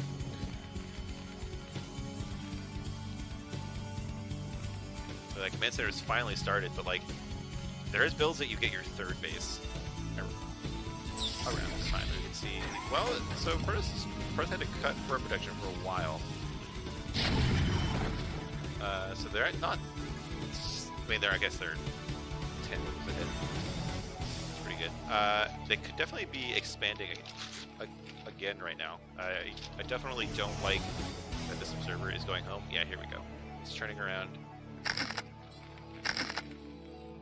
No reason it can't be scouting the Terran main, but like, if you got in there and just saw 2 factories still, and saw this expansion coming up, there's no reason Protoss couldn't be getting a 3rd right now. He went to 5 gateways. I mean, if you go 5 gateways, try to plus, maybe you get something, but I think the correct choice would just be to take your 3rd base. So he's just keeping this observer out here. I really hope I don't think that's the right choice to try to attack. I think that's what he's going to do here. It might work, and I might look dumb, but I feel like in this situation as Protoss, you should just take your 3rd. Maybe your 4th, because like, there's just 2 factories here. Like, Terran has no way to ever threaten you. And if you try to charge in here with all these tanks and these mines, like, there's a good chance you just lose all your goons for nothing. You definitely would need a shuttle and some zealots to deal with this properly. We have some zealots. I don't see a shuttle here. There you go. So he is taking a 3rd. I think it might be taking his third and his fourth, so that's okay. His pro production has slipped though. Teza is catching up. So I feel like maybe this is something that happens a lot. Like maybe if you're practicing versus or even using this kind of build, like you probably either lose to the 2-fag or you just crush the 2-fag and the opponent leaves. But like, what do you do when you handle the 2-fag pretty well and the opponent doesn't leave? Like, you know that you're up, but you just haven't practiced it well enough to know exactly what steps to take. And it seems like Protoss thought there was going to be more pushes. Like, this kind of looks like he's trying to deal with like a 5-fag or something. Like, he like cut probes, he got speed loss pretty, you know, pretty quickly. He just didn't need any of that. Like, this base could have been done already. The 4th base could have been done already, honestly. So now Teza, like the economic deficit is kind of recovered here for Teza. He's up, well, not up, he's about equal on worker count. He's behind on supply because he only has 2 factories working, but he's only made tanks. So he's really just invincible in his frontal attacks. Like, if Ashen wanted to attack him, he would need like several shuttles to just go into the main or something like that. And these things have trouble dealing with that, but I feel like Ashen was either going to defend or going to try to break the front. And that has allowed Tessa to get back to the game. So that being said, Ashen does have his 3rd base online now. I really would like to see a 4th base. You've got Arbiter Tech going. So I really wish he had that probe count up. And he would definitely, I would be very comfortable saying he's way ahead. Right now, I feel like it's pretty much evened out. Ashen does have a big supply lead, but Terran just sits back, makes more factories, makes more tanks. They're going to fill that up pretty fast. No armories or anything like that, though. So maybe I'm just whining.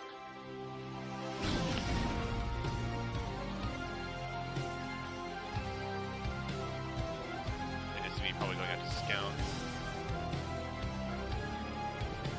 Green going to scout as well. Oh my god, I have to shut down this probe before it can make the 4th. That's gonna be annoying.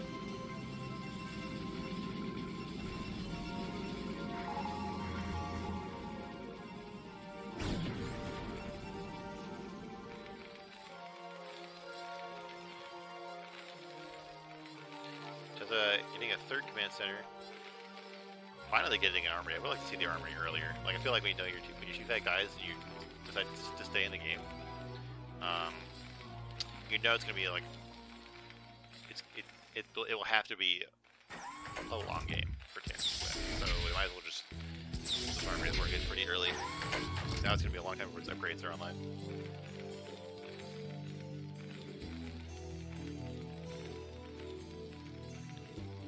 But he is inching out here, trying to secure his 3rd base.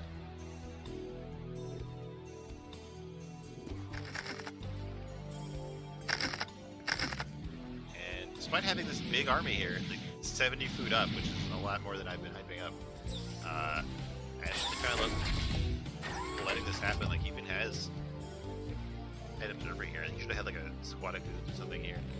Just makes it harder.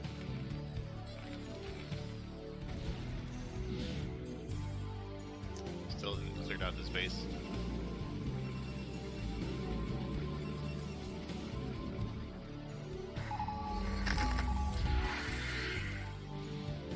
Yeah, just letting everything happen here. Alright, here we go. Finally charging in here with these big army. So many observers that died all these turrets. Zealous, you managed to get on top of some of these tanks. Minefield is down. Choked. Pretty well. Decent stations here, gonna make it harder for tanks to reinforce, but also gonna make it harder for themselves to actually kill them. It seems like they're just too much for us. And not enough screen for the tanks. Seems like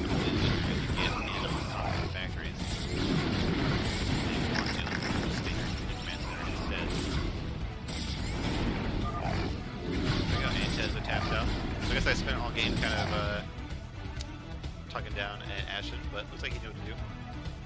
He's able to kill Terran as soon as he tried to cover too much ground.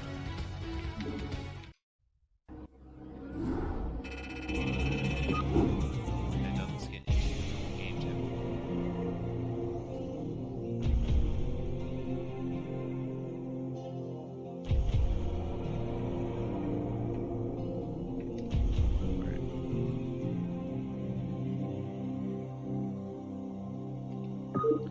Back to in the way of an inning.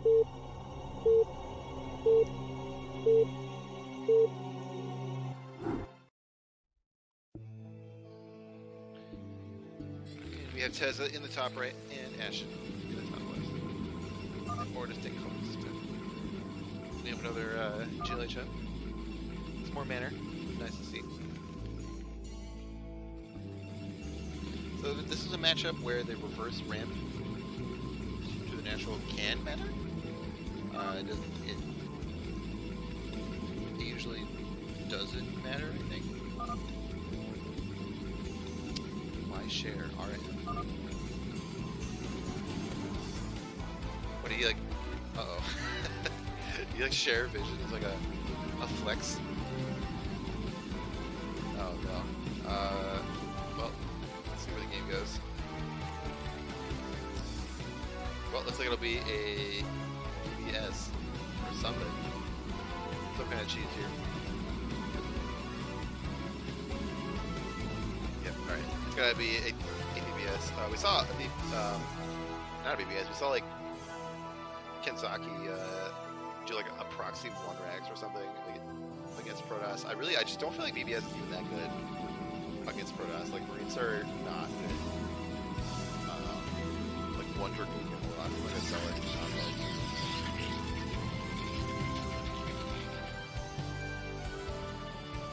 Very kind of split up. I don't know which that matter. I know like it's not always easy to find where you can actually build things on this map.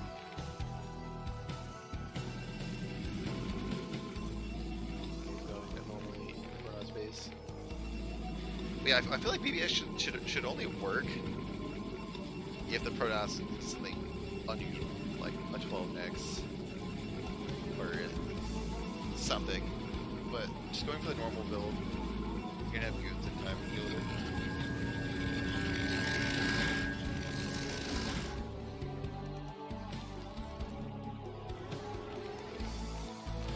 See how this goes.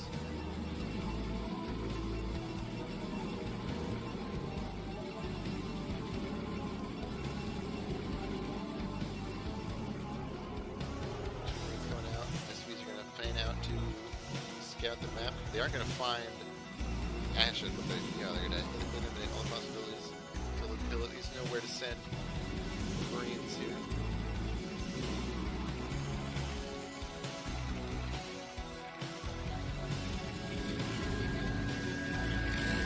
Aaron is only down 3 or 4 workers.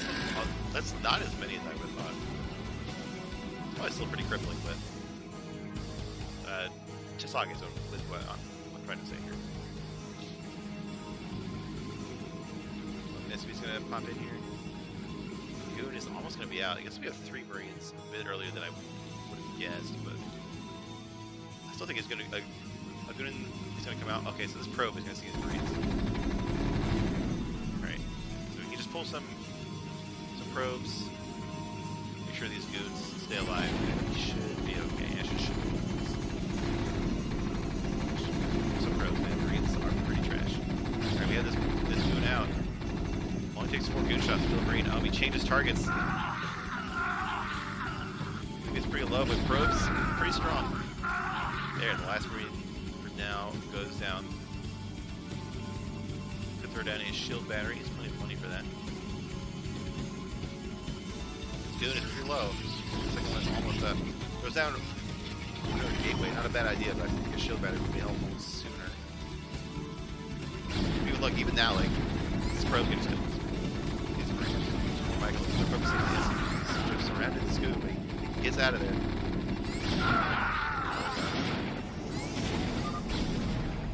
Yeah, that's why you got BBS in Protoss, really. So there we go. Ashton takes that in a pretty quick 2-0.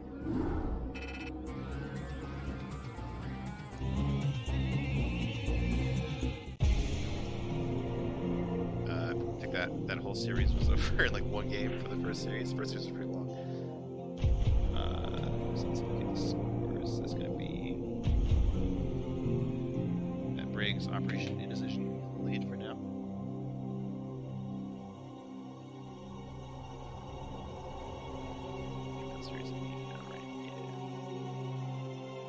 Alright, we have a PvP. We have Hella Bacon versus Green. What team are these guys on? Alright, so Green is on. Let's see.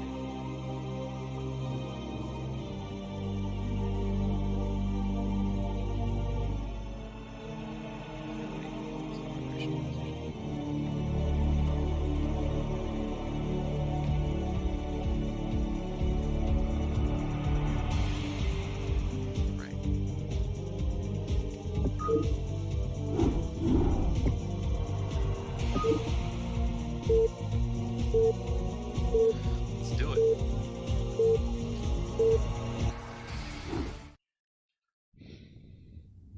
Alright, we have Hella Bacon in the magenta Protoss, and Green, fittingly, in the green Protoss. They are across from each other here. So, Sylphid, if you've ever played Protoss on the ladder, you hit Sylphid, and at least for me, you immediately worry about 2-gate. So I really expect to see at least one of these players go 2-gate on this map, just because of the, there's no ramp. It's like a flat choke to your natural. That makes 2-gate pretty strong.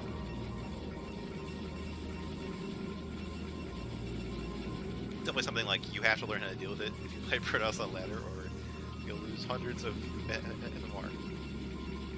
Just to 2-gate. So Green, I've seen him very active in the Discord. I don't think I've ever seen him play. Don't really know how he plays. Hella Bacon, he streams a lot. He hangs out in this chat a lot, actually. He's cool dude. He gets into some like really long games on his stream too sometimes. It's funny.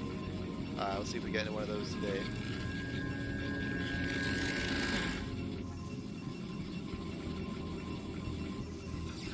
Well, they get gateway on 9. That's interesting. I don't know if that's calculated or not. I'll have to see, but like you almost always get it on 10. If you get on 9, you still need proxy, I think. So getting a 2-gate, like a 9. Gateway's on 9 and 11 instead of 10 and 12. Yeah, alright. Interesting. Let's see if it goes into anything.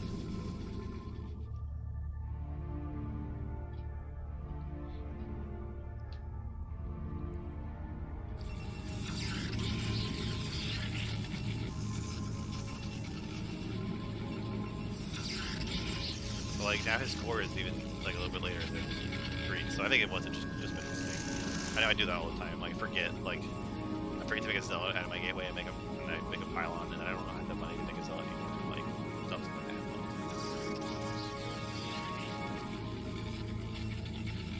that. But nothing too critical here.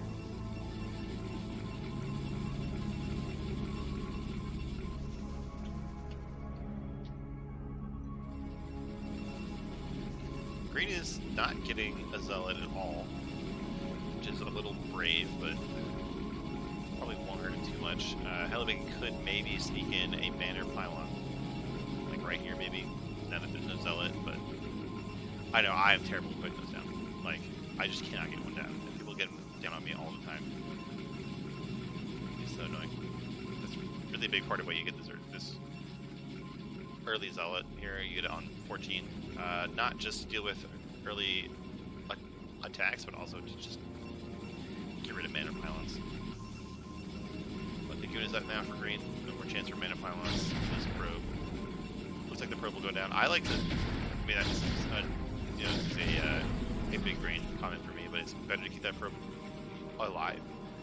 You can keep track of when your goon he's going to come out and know that their goon is probably about the same time. Just leave the base, so before the goon pops, so you can use that probe to check for range later. You can see if they've expanded, good stuff like that. So Bacon is going to poke out with these units. Not going to do much against 2 goons. Probably just to check for range, or just to make sure that green is still making units, because if green was going some like big DT build or something, you might have to cut goons. But 2 goons definitely gonna handle this one zealot. Yeah, so zealot just checks. A bit too early to check if range spot is coming out. Alright, so it looks like green is gonna go into 3-gate observer, 3 normal build. A very safe build. Like, you should never die to anything. You go 3-gate ops. Like, a lot of stuff that you are technically disadvantaged towards, but you should never die. So there's some decent micro out of Living with the focus fire here, bruising that goon more than he takes himself. Having a huge difference here. Let's see. And Vega's Robo is actually kind of late here. I mean, you know, 1-gate Robo is not going to do well against 3-gate Robo, especially definitely like there's no reason to continue being aggressive here. Like if you saw that you had 3 units and then he had 3 units, you know that he's going to get some reinforcements. He only uses 1 zealot though, so not too bad. But I'm just worried that when these goons pop, green's going to attack and Hellebagen is not going to do anything. So he's getting like 1-gate Robo.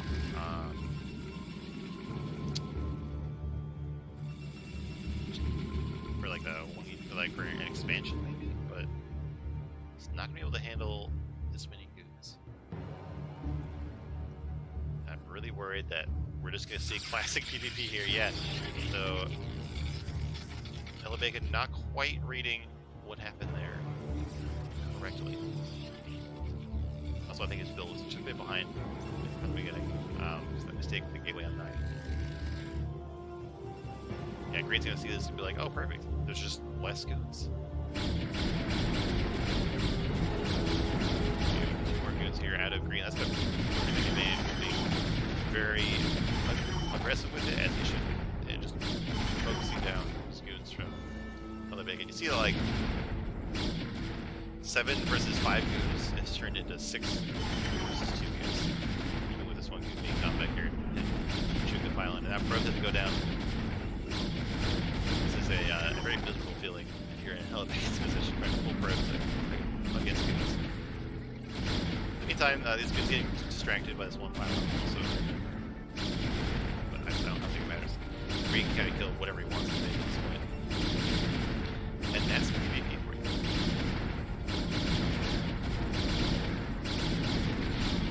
You come out, but not gonna have time to get any scares. Once green's leaking there.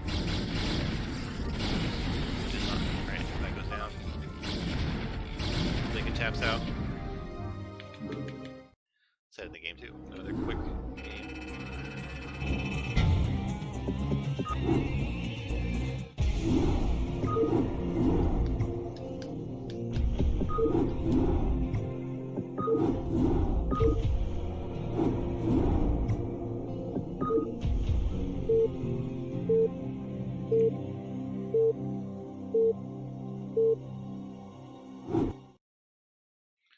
Alright, and Hellebagen back in the magenta, and green back in green.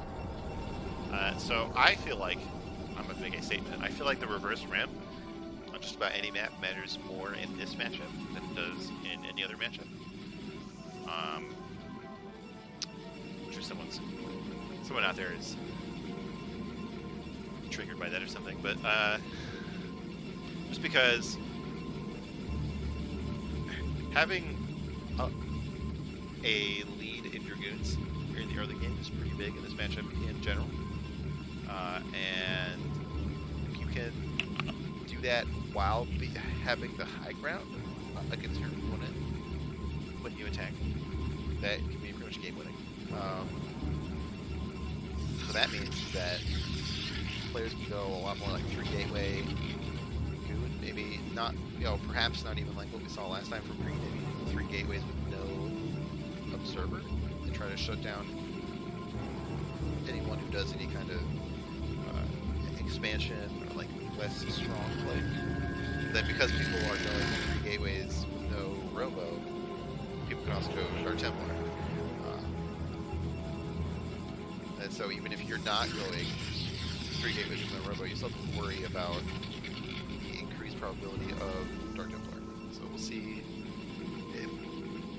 if any of this plays out here. Today, with 2 players. Pretty much everything happening at the same time. This time Helvetic Scout going out a bit earlier. I think you check in the middle. Just check for proxies. Of course, you can't actually build buildings in the middle here. You can build them like off these little spokes. So it actually is a lot more space to check if you are going to check for proxies. It's maybe not the best idea on this map, but I don't mind this in general. Like something like Fighting Spirit or Circuit Breakers, where you can build it exactly in the middle. I think it's a completely fine choice to scout the middle like that.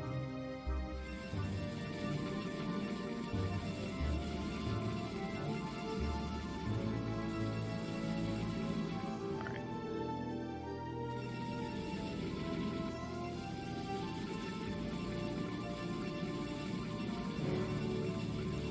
So, pretty much exactly the same thing coming out from both players. You don't, unless it's like an early Nexus or A2 gate, you don't see much deviation in builds. I feel like the Cyber Core is done, and a lot of times you don't even see that deviation until like after range is started. So there's a long period in this matchup where it looks like both players are doing exactly the same build.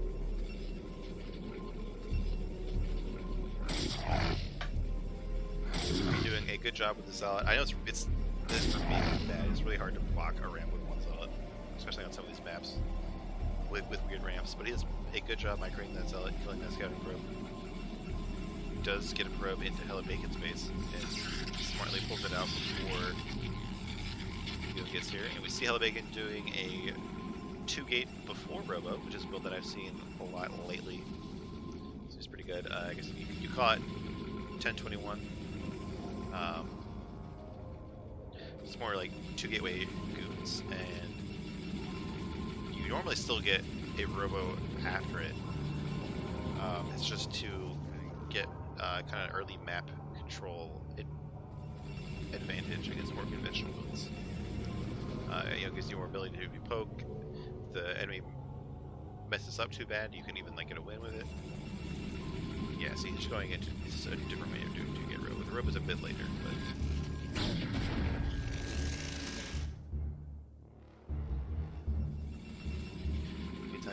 This time green is the one with only 1 gateway.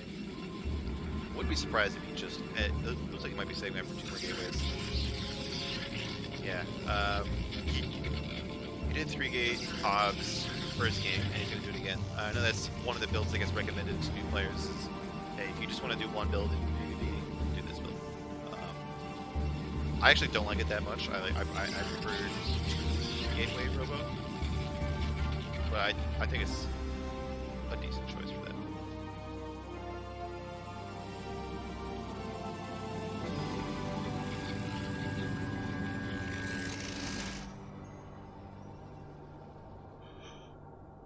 Well, something is going wrong here because Vegas should have more units, right? Like he got these 2 gateways earlier. I don't know. Like the 3 gateways haven't produced any extra units yet. I'm not sure. But two gateways with Reavers, you can handle 3 gateway observer just fine with decent micro. Now these positions do make it a bit harder. Alright, positions, the high ground natural can be harder to break out of a contain.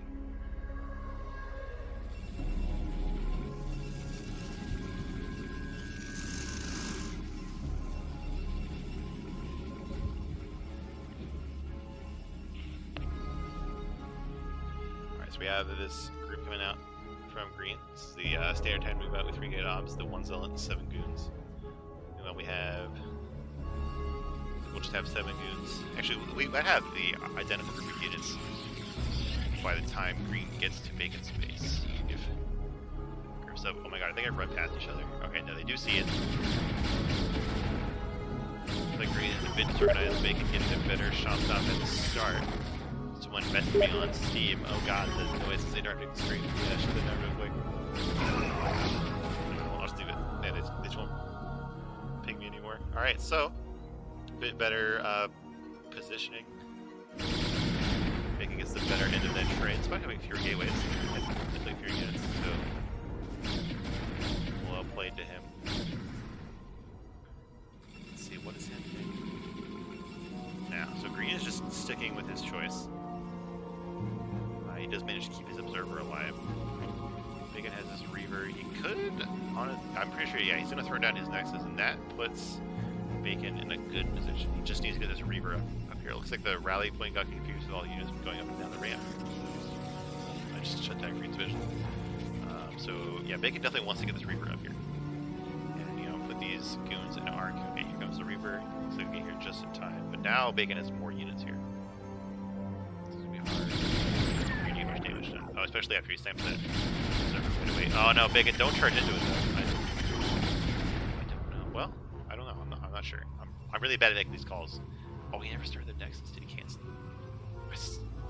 I imagined him start the Nexus? No, okay. Definitely don't want to leave with this shuttle right now though. There we go, okay. So put you guys in arc. Reaper ready. There we go. Let's see the expansion start. Let's see if I see one start for green as well.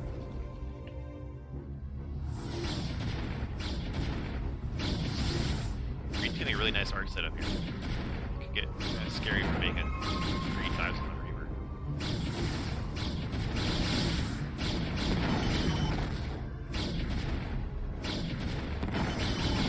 Nice Reaver shot there. Bacon getting pretty good value with the Reaver so far.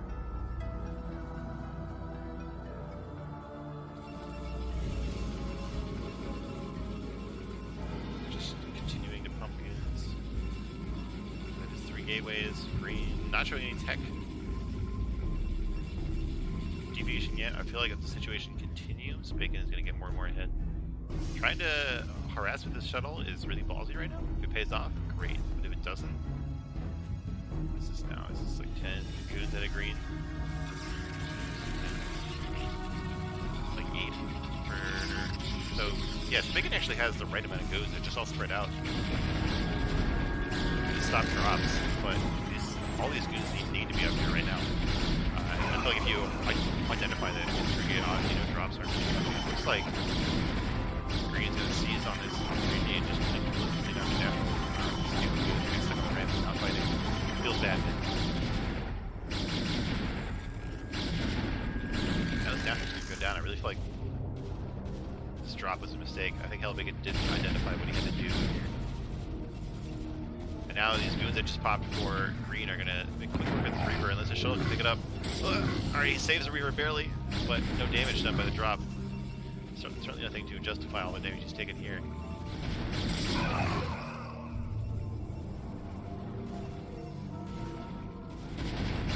Oh no, the second Reaver gets picked off. These goons charge down the ramp. I think green is just too far ahead right now.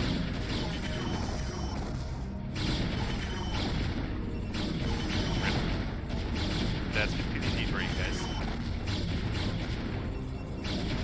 You can see the probes being pulled. It's a very sad feeling. Another Reaper comes out, but gets picked off where you should scare him. Ah, my heart.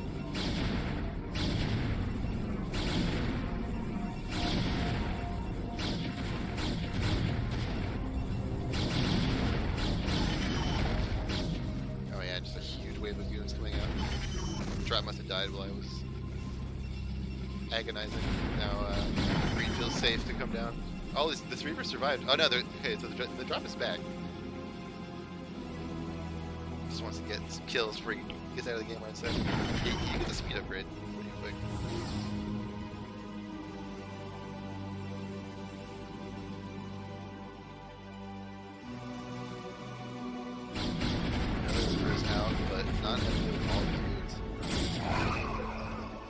wants to get a good drop off. He has to kill so many probes to get this out. Although, all of the drop defense has been the main. But no, just shooting good too. The production here. But let's see if my boy Bacon gets some probe kills. Do it. Do it. Do it. Do it. No. Just to feel better. Just get some probe kills, man. No. Scarab, please. Rip. Alright. And green takes it. 2-0. Welcome to PvP, everybody. And that evens it up again for Samyang Fire. So now we're, in this completely arbitrary segmentation of this series, we're going to the last, or this match, we're going to the last series. I think that's a great way to say that. What we got in Series 9? We got TJ Suited against Diggard, and it's a CVZ, so I'll be sure to have lots of intelligent things to say about this. So we got TJ.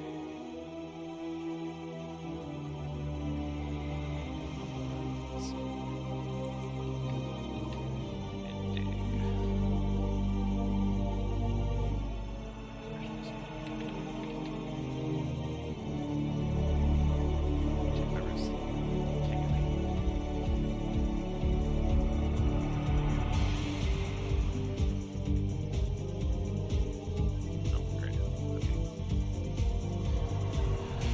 Up.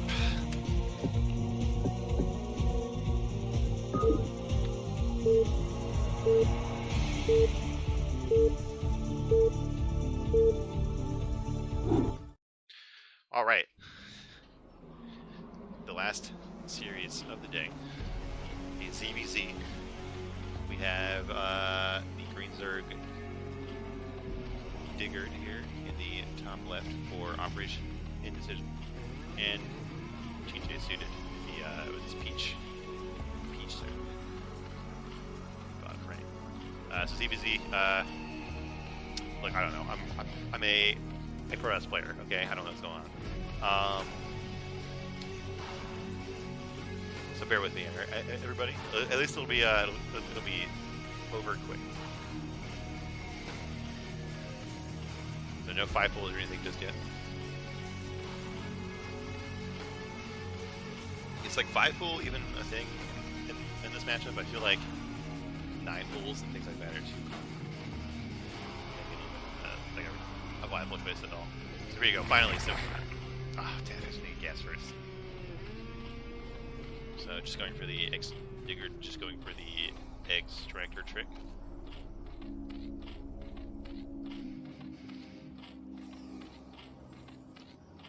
But I don't think it makes a huge difference, really. Although, hold on. Yeah, he's not getting a pull yet, so here we go. Okay.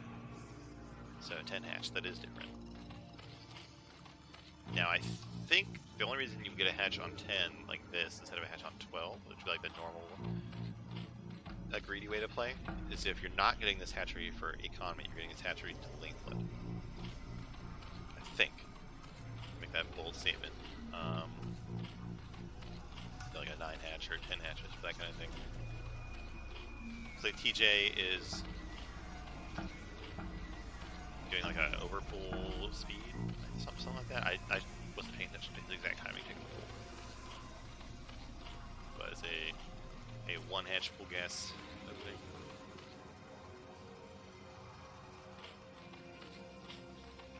So his speed is going to be done quicker, and his pull's going to be done quicker, but his opponent is going to have a lot more larvae to make things with.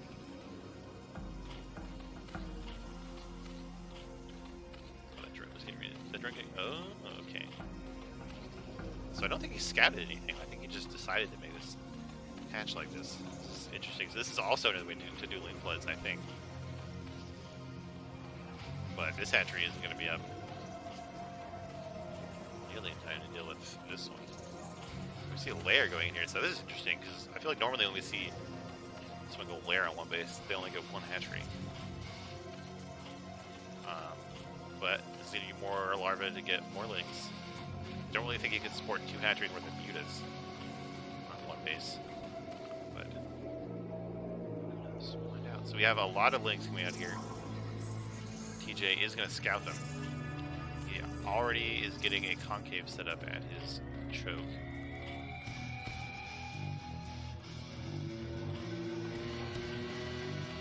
But this ramp is kind of even for this. Like, it doesn't really have a defender's or attacker's advantage. Kind of, you know, being flat. And just the way the terrain works. You can't get like I guess he hasn't really set up a big concave. Maybe you could with a slightly better lane placement. I'm not sure. But it's not going to be too easy for Greensburg to bust in here. So he's he stopped mining gas, just got speed, and he's done. Meanwhile, TJ is continuing to mine gas. I'm sure we're going to see a Spire here, so if he can hold off. I don't know what's going on with these legs. It's scaring me a little bit. Feel like maybe he could punch through here.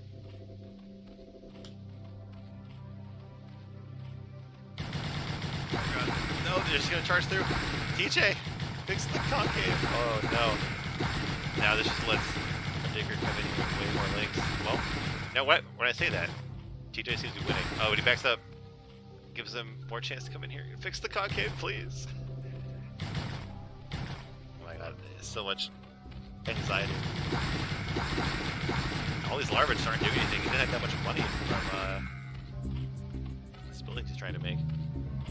So the Slunk is trying to get up, but there's going to be a good amount of time here that a digger just has free reign.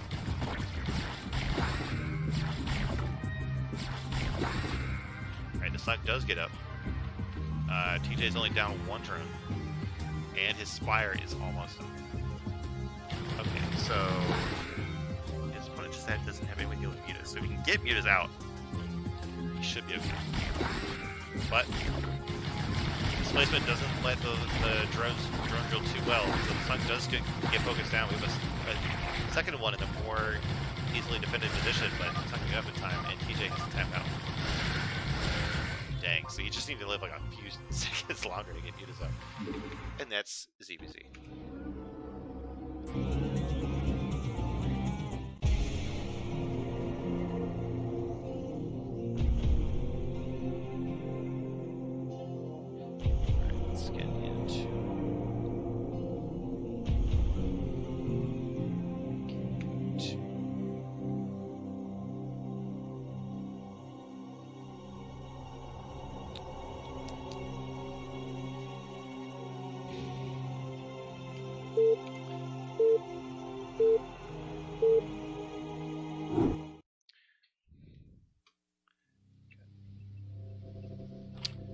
Alright, so this map, Eddie, I say this every time, it's big.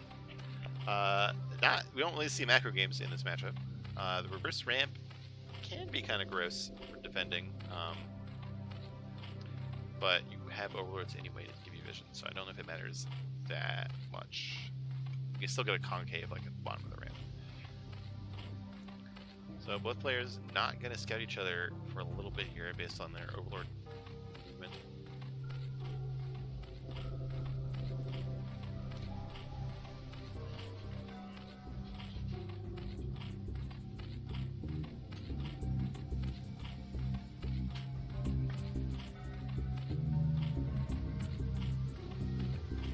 See if we see any overpull or extractor tricks. Yes, we got another one coming out here. Worked last time. Why change?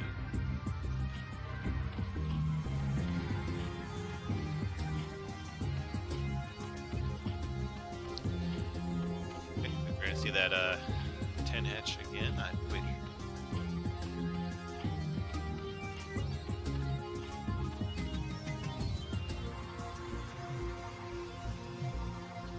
There we go. We got it.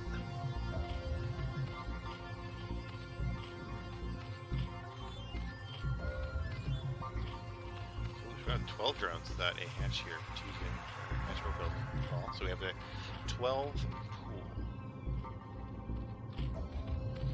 no idea how this matchup works. Is that what we saw last time? It's very easily could be what we saw last time. In which case I have a pretty good idea of how this will end up. I guess if TJ identified it quicker, he could have, you know, kept that concave in shape and got the sunk earlier and sunk, you know, in a slightly better position instead of here. Have it here where the drones can drone drill. Then I think it would have been okay.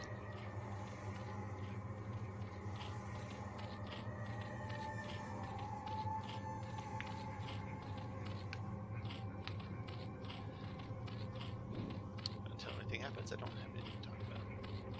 So actually, yeah, I think it was down to 12 pull last time because pulls were finishing almost the same time. This time, TJ has 2 more drones, which is not a small deal. We see him getting a second hatch himself again.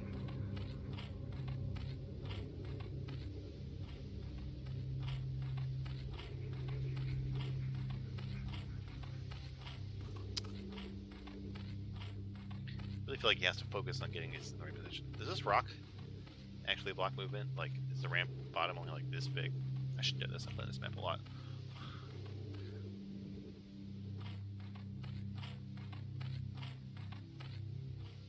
Alright, we're gonna see if a Diggard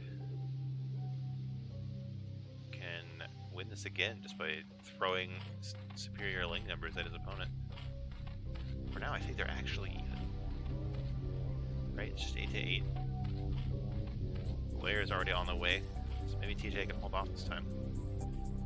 If there was a moment where like he had like a 2-ling deep concave, and he like something happened, like the lanes in the back row just got all jumbled up, and they weren't holding the line anymore. I really wonder if he has to hold this part. I think he doesn't have to. I think the ramp doesn't go down. I think it's only like this. See, yeah, those links can't get there. So these 4 links could actually be over. Okay, kind of pulls apart, but TJ wins so far. I think he's noticed by now. But, oh, these links are so low, and there's more and more coming. Spire's not starting yet. Oh no. I think it's just the same thing happened again. More links. It's pretty good unit. And the drones are in danger. The Spire's just started. Funny it was sunk, but even then I don't think it would really save him. Oh man, all the guys are in gas. It's not helping. They're all trying to hide in the extractor.